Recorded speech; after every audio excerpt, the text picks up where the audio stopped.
Have you guys thought about putting solar panels on your house? Let's talk about it. Let's talk about the pros and cons of selling a home or buying a home that has solar panels. Why would you even be concerned about that? Like, shouldn't they be good for the environment? Isn't that the way of the future? And especially right now in the rising utility bills and all of that. All of those things are true. Yes, those things are true. The thing that you have to worry about when buying a house or selling a house with solar panels is all about the loan. Assuming a loan or trying to pay them off. That's the problem. So let's start with the buyers. So what are some of the obstacles that the buyers are going to be going through, or some challenges that the buyers are going to be facing as they're buying a house? So when you buy a house and you find out that, oh my gosh, I love this house, it's perfect, this is what I've been looking for, it checks off every box that I want. It has solar panels. Great, that's perfect. It's a modern house, has solar panels, it's perfect. The agent calls and asks, hey, are the solar panels paid for on this house? No, they're not. The solar panels are going to need to be paid for, or the loan is going to need to be assumed. What does that mean? What exactly does that mean? That means, what is the amount that is owed? If the solar panels are relatively new, within the last 2 or 3 years, which is the most common amount of time that people have been putting the solar panels, we're looking at somewhere between 30 to 60, maybe even more, $1,000 in solar panels on that house. That means that you're going to have to assume that loan. So let's just say that the solar panels are about $40,000 and the seller has a loan that they pay every month about $360 a month for those solar panels. That means that when you buy the house, let's say it's a $300,000 house, you now need to qualify for, as a buyer, you need to qualify for the loan for a $300,000 house.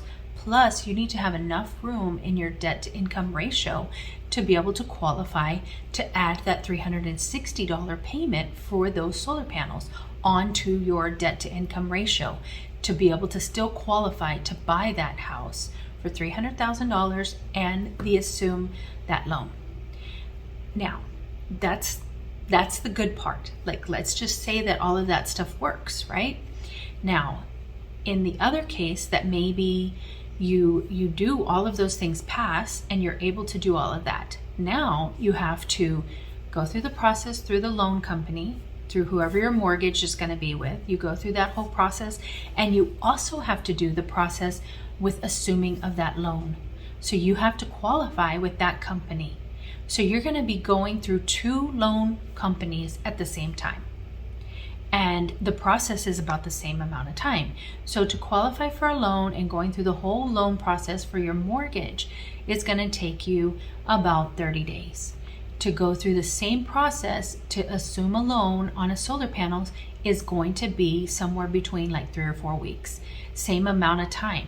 So you have to start both of them at the same time, and you need to hope that they both are in agreement with what's going on. Meaning that you qualify with both of those things. You need to let both of them know what's happening and the amount of both of those things. So say you get down the path and the loan is good, you're good with the loan, and now something happens with the assumption loan and you don't qualify.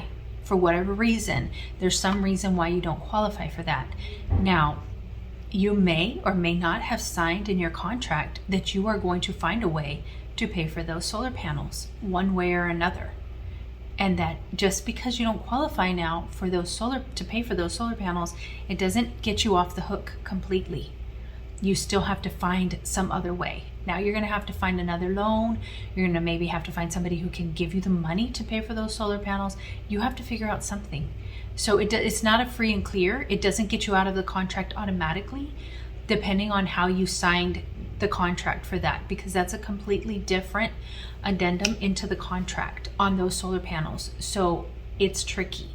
Now here you are at the end and you're just waiting to see how you can afford to pay for those solar panels.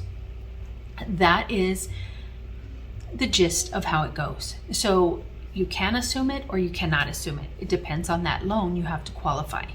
So say you qualify, then you have to do the whole process of transferring the warranty and transferring the monitoring and all of that stuff, as far as making sure that the solar panels are good and they will be under your name. So that's the process of the buyer. Now let's switch over into the seller.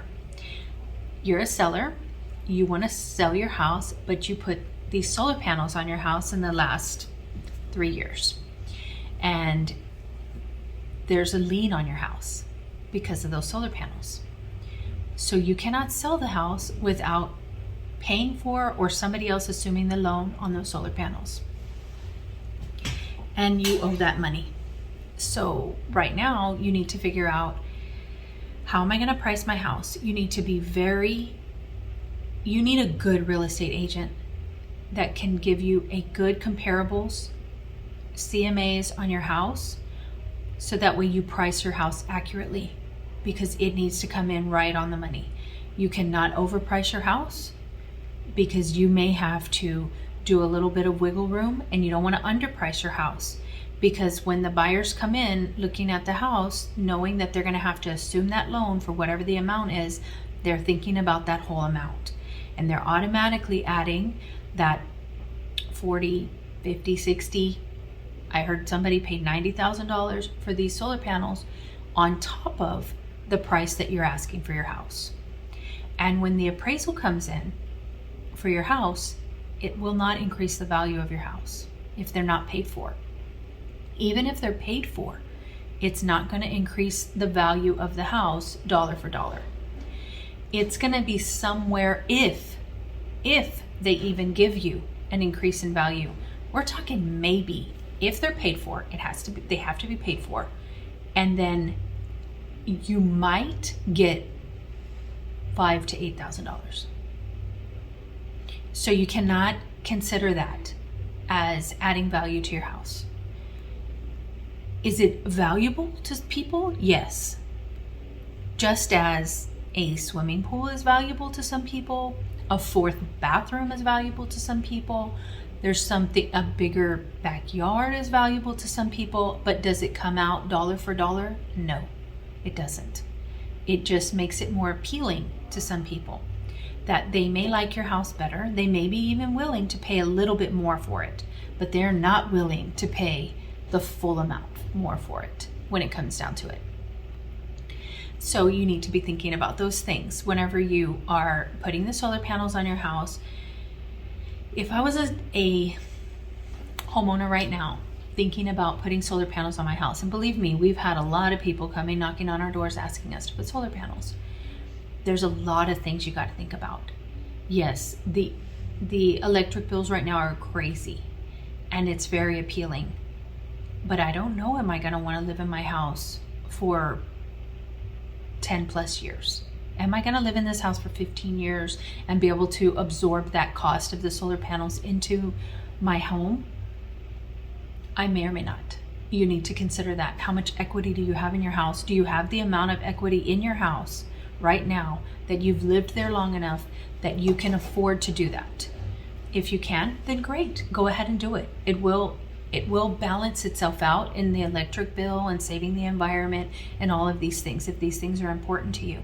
But it's very important for you to talk to more than just the solar panel people when you're considering putting solar panels on your house.